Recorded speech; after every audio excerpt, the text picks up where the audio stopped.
Salut à tous, moi c'est Forgy, et on va parler de cinéma.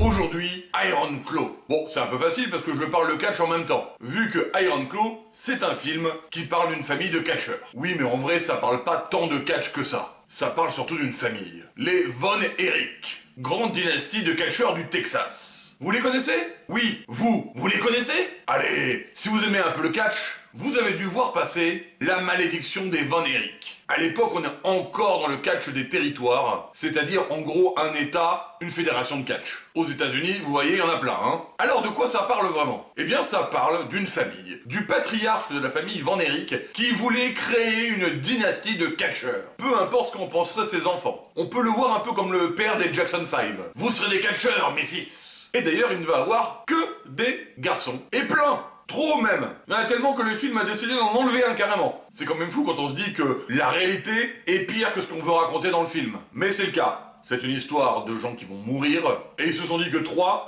et demi, ça suffisait largement pour le propos du film. Ce qui n'est pas faux. Et oui, donc la malédiction des Von Erich, c'est tous les enfants du patriarche, oui, comme Christian, qui vont succomber les uns après les autres, de causes très différentes, mais souvent liées quand même quelque part au catch et aux décisions de ce fameux patriarche. Mais c'est pas son point de vue qu'on adopte. Non, c'est celui de Kevin!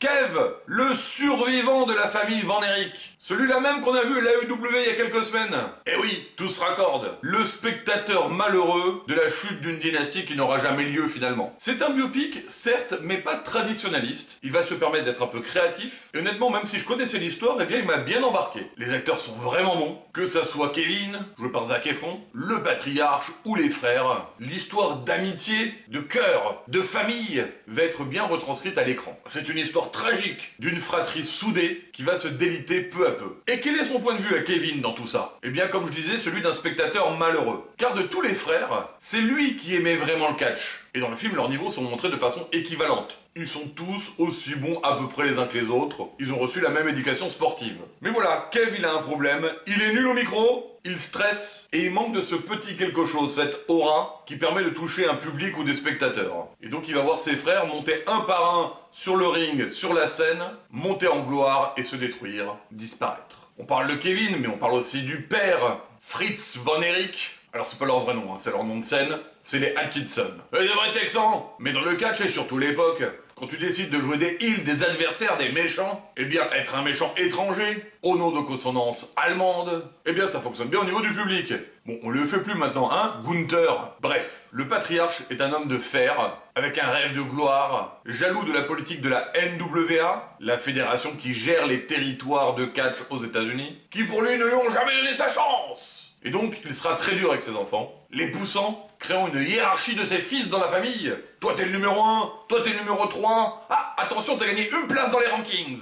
Bon, apparemment, c'est pas basé sur la victoire et la défaite, hein. Mais de base, leur situation familiale, par rapport au père, au patriarche, est malsaine. C'est lui qui est le point d'origine de tout ça. Et le concept de la malédiction existait déjà. Pourquoi j'ai dit 3 frères et demi? Parce qu'on apprend dès le départ, ou assez vite en tout cas, que leur grand frère est déjà mort à 6 ans, une douleur que l'on sent déjà palpable dans la fratrie. Ce qui est beau dans ce film, c'est que les frères sont unis, pas toujours d'accord, élevés dans une sorte de jalousie, de compétitivité, mais, à faute d'un autre mot, fraternel. Kevin, même si très déçu de voir tout le monde prendre sa place, souhaite le meilleur à ses frangins. Et c'est ça qui est dramatique. Tout au long du film, il va les voir disparaître. Le premier meurt hors champ, en tournée au Japon, hémorragie interne, provoquée a priori par l'abus de drogue. Mais on n'insiste pas trop là-dessus, c'est pas le propos. Et puis bon, c'est la famille qui produit, elle veut peut-être pas non plus une image trop désastreuse. Mais on nous le montre prendre des choses quand même à un moment donné. Le deuxième, c'est la gloire de la famille. Celui qui a un peu réussi. Champion NWA éphémère, champion intercontinental de la WWF éphémère. Et comme on est dans la tragédie, son histoire l'est aussi. Le soir de son titre NWA,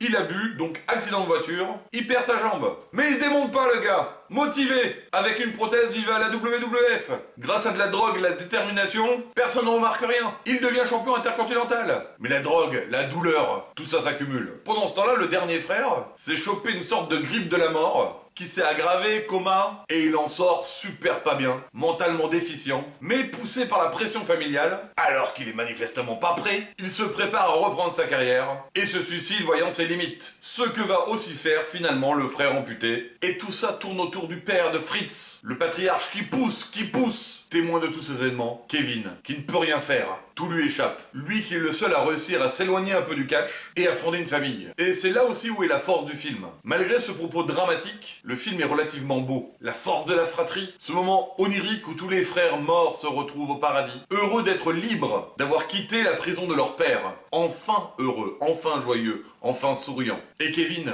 qui lui a plusieurs enfants, 13 petits-enfants, qui amène aujourd'hui ses enfants de nouveau dans le catch, mais cette fois-ci avec plaisir, sans pression familiale, juste pour la beauté d'un sport, d'un spectacle, qui a été un jour le cœur palpitant de cette famille, mais qui est devenu une vraie prison. Un film simple, avec une belle lumière, des beaux décors, qui va à l'essentiel, qui se resserre sur les gens, sur leurs émotions, en plan large, très ouvert, très lumineux quand il s'agit des frères, et restreint, sombre, étouffant quand il s'agit du père ou du catch. En conclusion, vous pouvez aller voir ce film. C'est pas l'histoire, mais les personnages qui sont captivants. J'ai passé un très bon moment. C'est pas un chef-d'œuvre, non. Ça restera pas dans les annales de l'histoire, mais ça pourra se partager en famille une fois de temps en temps, pour partager certaines valeurs et dénoncer les méfaits de l'excès. Merci à tous de m'avoir suivi. J'espère que le concept de ces critiques vous intéresse. À tous les bastonneurs et bastonneuses, à très vite!